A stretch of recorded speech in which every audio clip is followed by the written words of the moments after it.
You see, in life, there's going to be questions that you just need the answers to. These questions can cause you to lose sleep. They can send your life on a journey in search of those answers. I've had those questions too.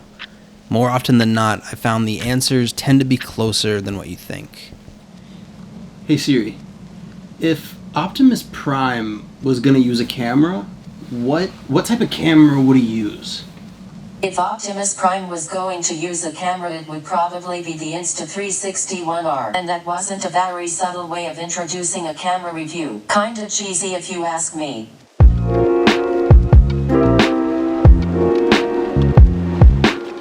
Now, first and foremost, there's a lot of reviews of this camera on the internet. Like, a lot. Widest angle I possibly can out of these cameras. Yeah, this guy? No way I'm making a better camera review than this guy. Not even gonna try. Nope. So if you're looking for a review that's technical, scientific, and professional, this is not going to be one of them. Also, this video isn't sponsored by Insta360. They did, however, send me this camera for free, so do with that what you will. So the thing that I think is interesting about trying to review a camera like this in 2020 is that technology's just gotten too good. Sure, we could talk about the specs of this camera and nitpick all of the pixels, but there's really no such thing as a bad camera anymore. I have full confidence that this camera will capture great images and all of that, but the thing that I think makes it special is that this new form factor and the way we interact with it represents what I think is going to be the future of filmmaking. I'll explain. The camera lens is a mechanical eye, seeing everything and recording everything. It captures actions that will never again be repeated. If objects move too fast to be seen clearly by the unaided eye, the camera slows them down so that the action may be studied. In contrast, hours of action may be compressed into seconds. Photography in one form or another exerts a great influence on our daily lives. At their core, the way we interact with cameras hasn't changed much in the last 100 years or so, at least in the consumer, semi-professional world since the first 35mm film camera came out. However, that changes with the 1R. It makes you think differently, and to think differently is to think more creatively, and this camera, even though it doesn't replace my bigger, more professional cameras, it does change the way I want to tell stories, and it makes me think in a way that I've never thought about with my traditional cameras. Its modular design, having multiple lenses that allow it to shift from an action camera to a 360 camera, to even being able to strap it onto a drone, makes it feel more like a transformer than it does a camera. Now, Insta360 didn't send me the drone attachment, however, I quickly found a workaround.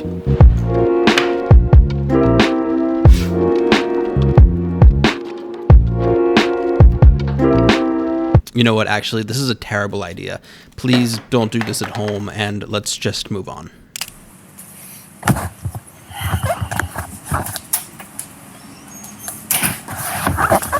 So I'm pretty sure I know what's in here. I think that my buddy Jeff Staple, who I've talked about on this channel a lot, and Cole Hange did a collaboration on a new sneaker.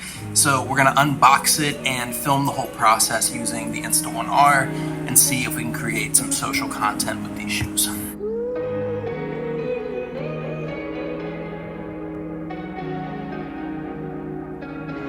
Are you ready to begin?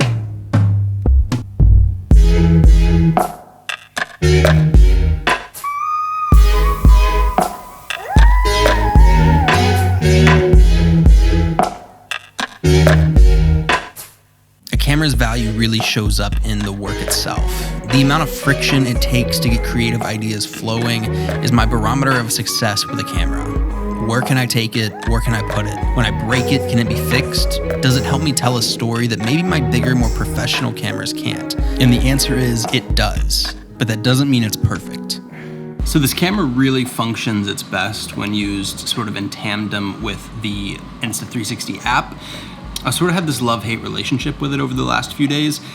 They work really well together, but when you want to step away quickly and just use the camera, it tends to kind of have some problems if it's still connected to the app. Like the record button is a little bit more inconsistent. You have to like disconnect from the phone. It's a whole process. So if you're into using the app at all times, it's great, but it doesn't feel like it's as good as like a run and gun type setup.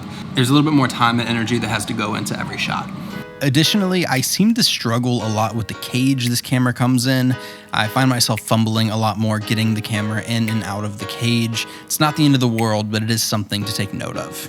And as incredible as all this footage looks coming out of this camera, it is a little bit frustrating that Insta360 doesn't allow you to use regular codecs like MP4 or MOV. They shoots into their own unique codec, which just causes a little bit more friction actually getting the footage into my editor. Again, not a big deal if you're going to be doing a lot of your editing on the Insta360 app and then exporting from there, but if you really want all the flexibility to be able to work on the computer, you are going to need some additional plugins.